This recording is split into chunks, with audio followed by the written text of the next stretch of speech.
Road construction का काम चल रहा होता है। एक जेसीबी मशीन लगातार रोड कंस्ट्रक्ट करने के काम में लगी होती है, लेकिन उससे पहले उसे खुदाई करनी होती है। वो खुदाई में लगी होती है, तभी अचानक बहुत सारे बंदरों की फौज आ जाती है और जेसीबी मशीन को घेर लेती है। अचानक जेसीबी मशीन भी खराब हो जाती है। आखिर क्या था ऐसा कि वो बंदर रोकना चाहते थे जेसीबी मशीन को? कैसे खराब हो गई जेसीबी मशीन अचानक काम करते हुए? इस किस्से के पीछे की सच्चाई जानकर आप हैरान रह जाएंगे, और जब जान लेंगे तो आपके दिल में करुणा जाग उठेगी, आपके दिल में एक अलग ही भाव आ जाएगा। तो इस वीडियो को अंत तक जरूर देखें। यूं तो आप सभी जानते हैं कि हिंदू धर्म को सबसे पुराना और सबसे पूजनीय माना जाता है। हिंदू धर्म में गाय हो या वानर, हर किसी को आराध्य देव के साथ जोड़कर पूजा जाता है। जहाँ गाय को गौ माता माना जाता है, वही बंदरों को हनुमान के वंश का माना जाता है और उनकी सेना से जोड़ा जाता है, यानी कि वानर सेना से। भारत देश में तो आप सब ने देखा ही होगा, लेकिन आज जिस घटना की हम बात कर रहे हैं वो कहीं और की नहीं बल्कि हमारे पड़ोसी देश पाकिस्तान की सरजमी पर घटी है। जी हाँ, इस घटना के घटने के बाद सभी पाकिस्तानियों ने भगवान हनुमान और उनकी वानर सेना का लोहा मान लिया है। चलिए जानते हैं आखिर ये किस्सा क्या है। दरअसल हुआ ये कि कुछ दिन पहले एक रोड का काम चल रहा था। ऐसे में पाकिस्तान के प्रशासन द्वारा रोड पर कार्य के लिए जेसीबी मशीन लगाई गई थी। कुछ घंटों की मशक्कत करते हुए उन्होंने रोड का कार्य तो किया, लेकिन अचानक से वो जेसीबी मशीन खराब हो गई। उसके बाद दोबारा टेक्निकल एरर के चलते एक और जेसीबी मशीन लगाई गई, लेकिन अचानक आसपास के पेड़ों में बहुत हलचल देखने को मिली। जब लोगों ने उन पेड़ों को गौर से देखा तो वहां कोई और नहीं बल्कि हजारों की संख्या में बंदर आ गए थे, वानर आ गए थे, जो लगातार पेड़ों को झंझोर रहे थे। और उनमें से कुछ वानर विभिन्न प्रकार की आवाजें निकाल रहे थे। ऐसा लग रहा था कि मानो वह कुछ कहना चाह रहे हैं। और जब लगातार ये सुनने के बावजूद भी जेसीबी मशीन का काम चलता रहा तो ऐसे में बहुत सारे वानर नीचे उतरकर उस जेसीबी मशीन पर हमला करने लगे। और रोड कंस्ट्रक्शन करने वाला पूरा प्रशासन डर गया, क्योंकि वो वानर 100 की गिनती में नहीं बल्कि हजारों की संख्या में थे और उस जेसीबी मशीन पर हमला कर रहे थे, लगातार उस कार्य को रोकने का प्रयास कर रहे थे। जब प्रशासन के अधिकारी पूरी तरीके से हताश हो गए तो इनमें से कुछ ने वन्य जीव संरक्षण के लोगों को बुलाया और उन बंदरों को वहां से दूर भगाने का प्रयास किया। वन्य विभाग के द्वारा कई बार हवा में फायरिंग की गई। ऐसे में वानर भागे नहीं बल्कि आसपास के पेड़ों में जाकर वापस बैठ गए। और यही नहीं, उन बंदरों की आवाज में कर्कशता और बढ़ गई। ऐसे में जेसीबी मशीन रोड के पास स्थित एक खंडहर के पास जा पहुंची और उसे तोड़ने का प्रयास करने लगी।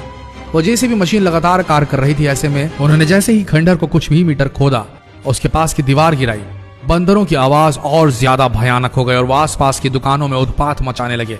ऐसे में सभी लोग परेशान होने लगे। ऐसे में सिर्फ प्रशासन के अधिकारी नहीं बल्कि वन्य जीव संरक्षण के अधिकारियों के साथ आसपास के गांव वाले भी बेहद परेशान हो गए। आखिर क्यों इन वानरों द्वारा लगातार ये किया जा रहा था, ये कोई नहीं समझ पा रहा था। जिज्ञासा लगातार बढ़ती जा रही थी, कैसे हरकतें वानर कैसे कर सकते हैं भला, और क्या है इसके पीछे का कारण, क्योंकि आज से पहले कभी उन्होंने ये सब होते हुए नहीं देखा था। ऐसे में जेसीबी का कार्य लगातार चलता रहा, लेकिन अचानक जेसीबी मशीन में आवाजें आने लगी। ऐसा लग रहा था मालूम वो जमीन के अंदर खुदाई कर रही है, वहां कुछ बहुमूल्य चीज है जिससे जेसीबी मशीन पूरी तरीके से टकरा रही है और कुछ अलग ही आवाजें आ रही हैं। ऐसे में अचानक सभी वानर शांत हो गए और कुछ वानर सीधे तौर पर पेड़ से उतरकर रोड पर आ गए। ऐसा प्रतीत हो रहा था जैसे वो किसी का इंतजार कर रहे हैं, कोई है जो उन्हें दर्शन देने के लिए आने वाला है। ऐसे में अचानक से जेसीबी मशीन के चालक ने जेसीबी मशीन को बंद कर दिया और उतरकर जमीन का जायजा लेने लगा। लेकिन जब उसने देखा कि आखिर धरती के अंदर क्या है, जो जमीन वह खोद रहा था उसके अंदर का नजारा देखकर जेसीबी चालक और उसके साथ जितने भी प्रशासन के अधिकारी खड़े थे, जितने भी वन्य जीव संरक्षण के अधिकारी खड़े थे, आसपास के गांव वाले थे, सब के सब हैरान रह गए, क्योंकि उस जमीन के अंदर ऐसा कुछ देखने को मिला जो कभी किसी ने नहीं देखा था। वहां मिली हजारों साल पुरानी पड़ी हुई हनुमान जी की प्रतिमा, जो कि अत्यंत प्राचीन थी, साथ ही साथ वह कांसे की बनी हुई थी। ऐसे में सबकी जिज्ञासा और बढ़ गई। सभी समझ गए कि ये वानर आखिर क्यों शोर मचा रहे थे। आखिर ये वानर जो थे वो वानर सेना थी। आसपास के ग्रामीणों को बार बार ये तंग कर रहे थे, इसलिए ही तंग कर रहे थे।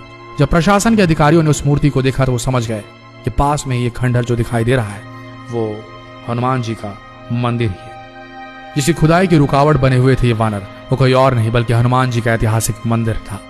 उसके आसपास जब खुदाई की गई तो कई बहुमूल्य मूर्तियां और कलाकृतियां सामने आई। विशेषज्ञों का मानना है कि इस खोज से मंदिर के निर्माण काल का पता लगाने में भी मदद मिलेगी। दरअसल ये घटना कराची के पुराने सोल्जर बाजार इलाके की है, जहां उन्हें श्री पंचमुखी हनुमान के दर्शन करने का अवसर मिला। हनुमान जी की मूर्ति के साथ 8-9 अलग अलग मूर्तियां भी मिली, जिसमें अलग अलग मूर्तियां थी, जैसे कि गणेश जी की मूर्ति, शेर वाली मूर्तियां और मिट्टी के बने बर्तन भी थे। लेकिन जो घटना घटी, यानी कि लगातार वानरों द्वारा कई बार आक्रोश प्रकट किया गया और आसपास के लोगों को परेशान किया गया, और रोड की खुदाई के दौरान कई बार वानरों द्वारा लोगों को परेशान किया गया, ये दर्शाता है कि वह किसी और का नहीं बल्कि स्वयं अपने आराध्य देव हनुमान जी का इंतजार कर रहे थे, और वह ये नहीं चाहते थे कि कोई भी हनुमान जी की मूर्ति या उनके आसपास पड़ी हुई बहुमूल्य चीजों को नष्ट करे। ऐसे में साफ दर्शाता है कि हनुमान जी आज भी अजर अमर हैं, साथ ही साथ अपनी वानर सेना का ख्याल भी रखते हैं, जिसके चलते पाकिस्तान के रोड में हो रही खुदाई के दौरान भी ये घटना घटी। अगर आप भी सच्चे हनुमान भक्त हैं तो इस वीडियो को जितना हो सके देश भर में फैलाएं, शेयर कीजिए व्हाट्सएप पर, फेसबुक पर, और अगर आपको ये वीडियो पसंद आई तो इस पेज को फॉलो करना ना भूलें। मिलते हैं अगले दिलचस्प वीडियो में, तब तक के लिए आप सबका हमारे साथ इस वीडियो के अंत तक बने रहने के लिए दिल से धन्यवाद।